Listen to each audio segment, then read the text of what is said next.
Buenas tardes, muchas gracias. Una especial bienvenida al coronel Alberto Molina Flores, cuyo libro Militares en su laberinto, el gobierno de Rafael Correa, se presenta hoy. Me han pedido que haga la introducción de esta presentación y no encuentro un mejor escenario para hablar de el tema que el autor del libro plantea a lo largo de todo su texto. Este es un libro de ensayos, es un libro de comentarios y artículos que refleja el viacrucis o el recorrido de la relación del gobierno de Rafael Correa con las Fuerzas Armadas de su país, que no es otra cosa que el reflejo de la relación de un proyecto político regional, transnacional, nacido de la unión de Hugo Chávez con el dictador Castro, que produce, empezando este siglo, lo que se llama Proyecto ALBA, Movimiento Bolivariano, Socialismo del siglo XXI, que expande las ideas de revolución socialista castrista en América Latina, recreando lo que fue el foquismo guerrillero y armado de los 60 y poniéndolo en el escenario electoral. Copan directamente países como Venezuela, que consolida a Chávez para después de su muerte entregar el poder a Maduro. Copan con Rafael Correa el Ecuador, con Evo Morales Bolivia, Nicaragua con los Ortega y en determinado momento y por largo tiempo el Brasil con el Partido de los Trabajadores, gestor junto con el castrismo del Foro de Sao Paulo, con Lula y Rousseff, y el gobierno de los Kirchner en la Argentina. O sea, estamos hablando de que el libro del coronel Molina refleja lo que ha pasado en la relación de las Fuerzas Armadas y el régimen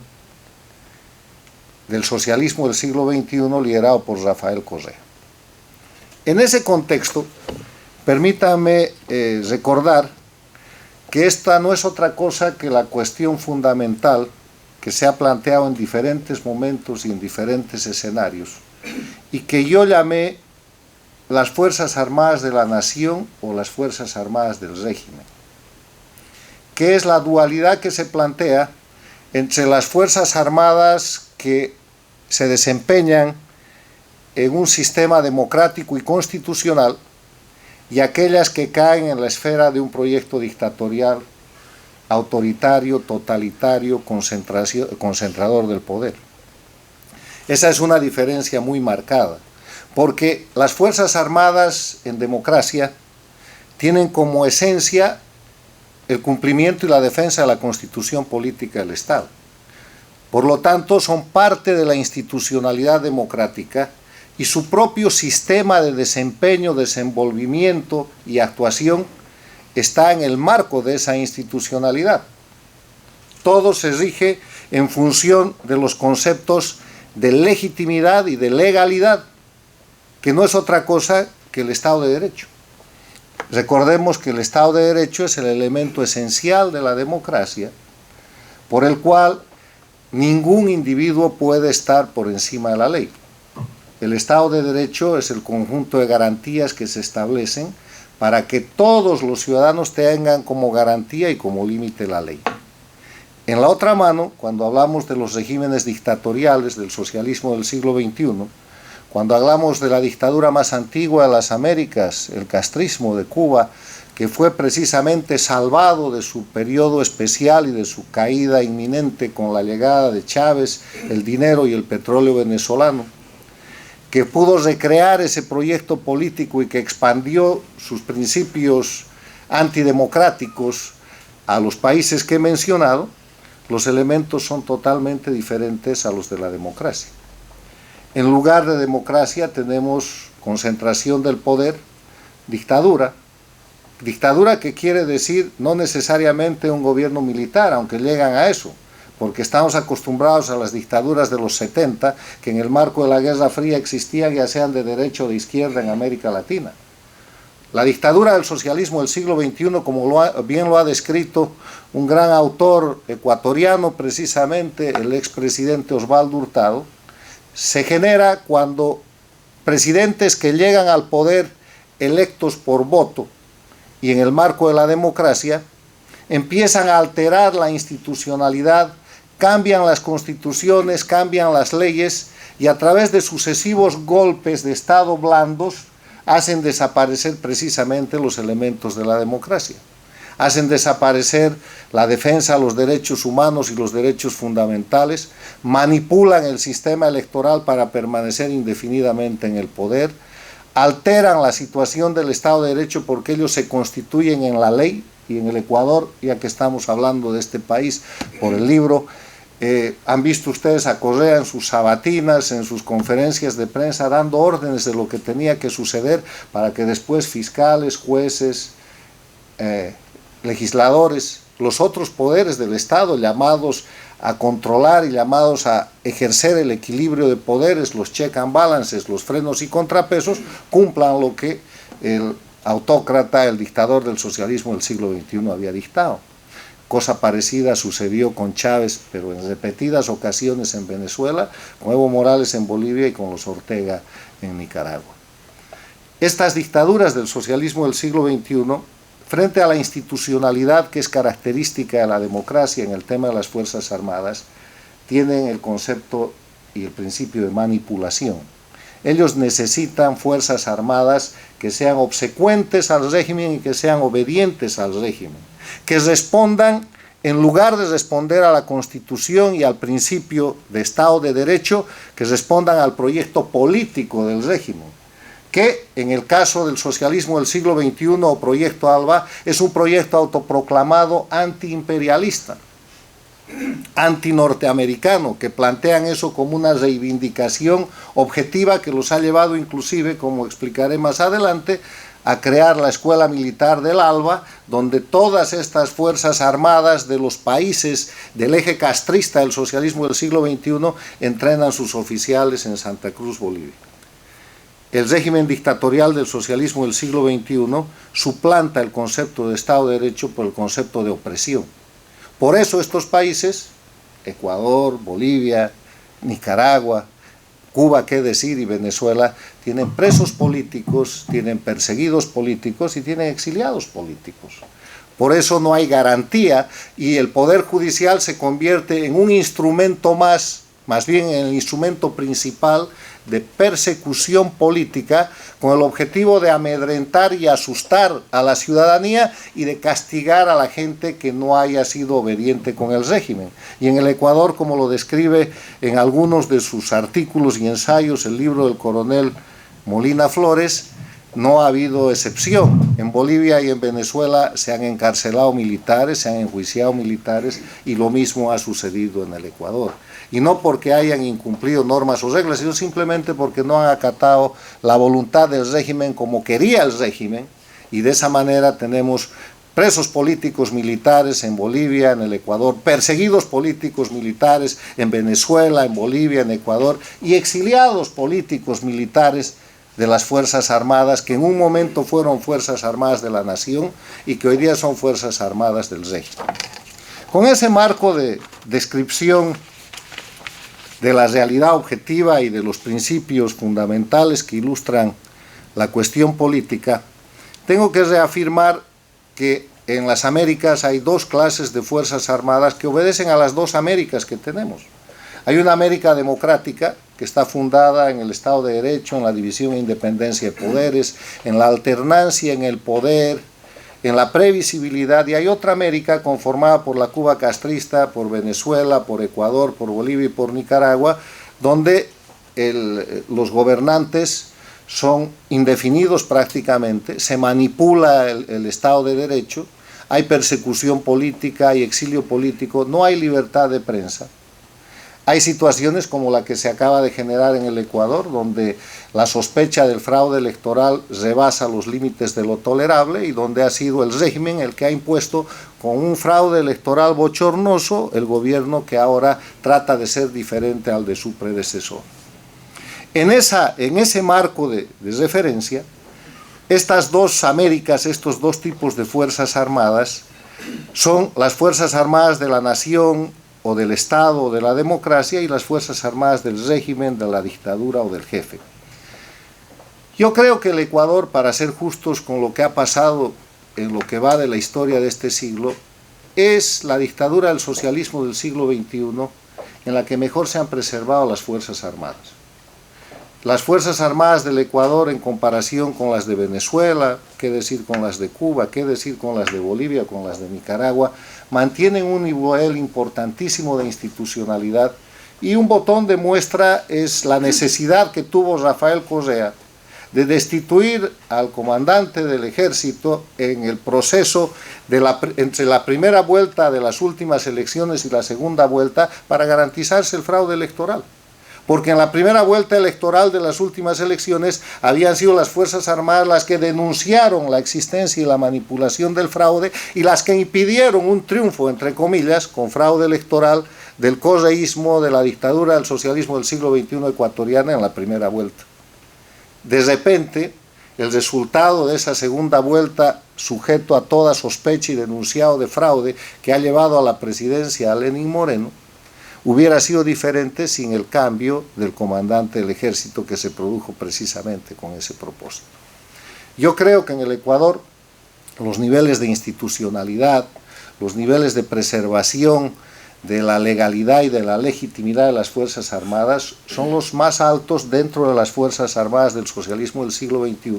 porque todas las demás, sin excepción, teniendo como ejemplo a las de Cuba, que son las fuerzas de la revolución, grupos armados de la dictadura, la de Venezuela, que está dando las muestras que está dando hoy en día, que son Fuerzas Armadas del régimen, por lo menos los mandos militares, hasta que no se vea un cambio, una acción diferente en los mandos medios o en los niveles inferiores, son Fuerzas Armadas del régimen.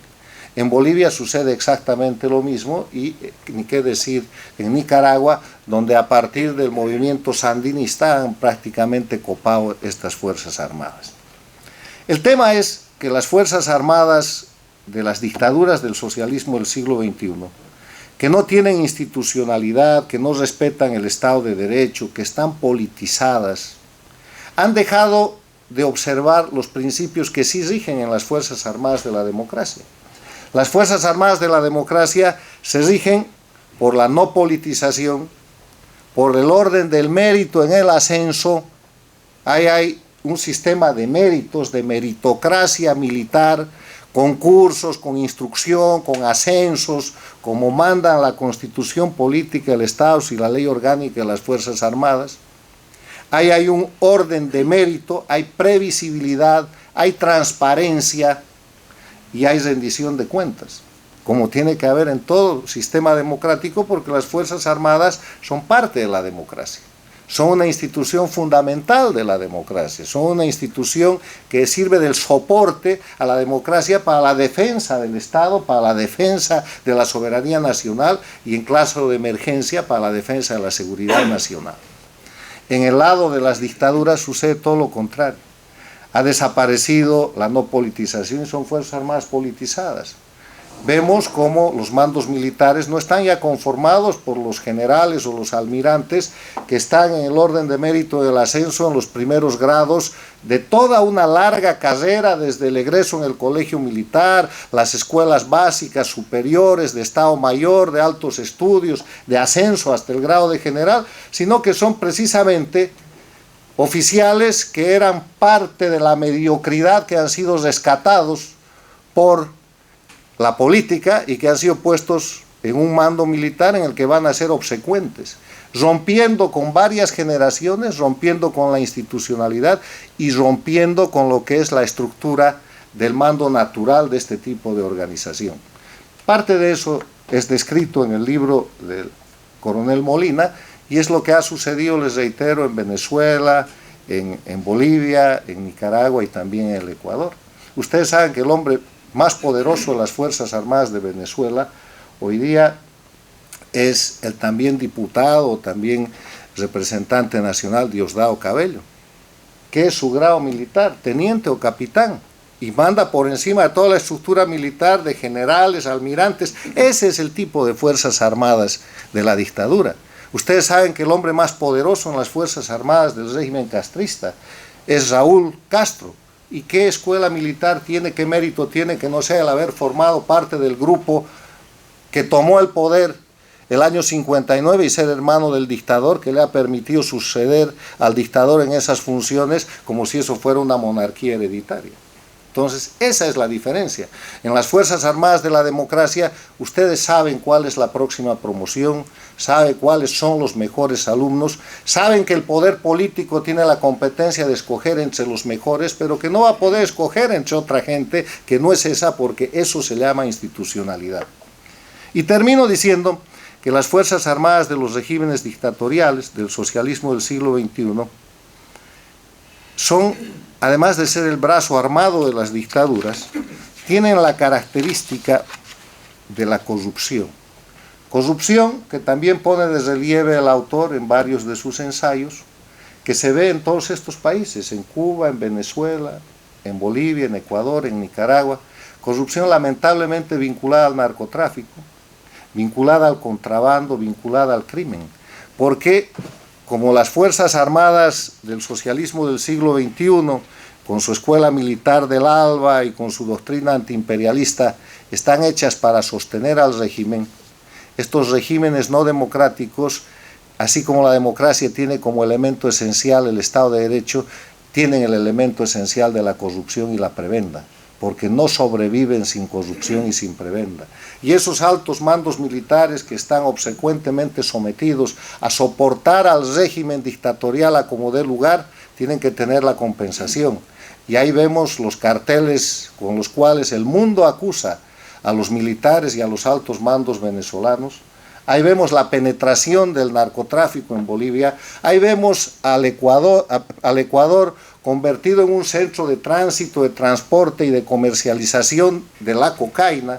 producida por las FARC de Colombia y producida por los sindicatos cocaleros de Evo Morales en Bolivia, después de que casualmente todos estos países, Venezuela, Ecuador, Bolivia, expulsaron a la DEA, expulsaron embajadores, y el Ecuador en particular se paró y terminó con el convenio de la operación de la base de Manta, base antinarcóticos, operada por norteamericanos, pero con supervisión de militares ecuatorianos. Entonces, aquí estamos hablando, además de institucionalidad, de legalidad, de Estado de Derecho, como diferencia entre las Fuerzas Armadas de la democracia y las Fuerzas Armadas de las dictaduras del socialismo del siglo XXI, del castrismo expandido en la América Latina, en las Américas. Estamos hablando de crimen, estamos hablando de narcotráfico y estamos hablando de impunidad. Esa es la importancia del tema en el que hay que poner especial hincapié, porque las Fuerzas Armadas de los regímenes dictatoriales terminan haciendo de esas dictaduras militarizadas. Y de nuevo un botón de muestra, vean ustedes cómo se viste el dictador venezolano. En ocasiones usa hasta chaqueta estilo Mao, uniformes paramilitares, y está llevando adelante un proceso de militarización de su régimen, que es la respuesta para profundizar el modelo castrista, cosa de la que el que más lejos está es el Ecuador, y yo creo que el que más cerca está detrás de Venezuela es el régimen dictatorial de Bolivia. Pero, como dicen los autores, amanecerá y veremos si los mandos medios de las Fuerzas Armadas de estos países ocupados por el atropello, por la dictadura, por la corrupción y el narcotráfico, pueden soportar esta situación. Muchas gracias.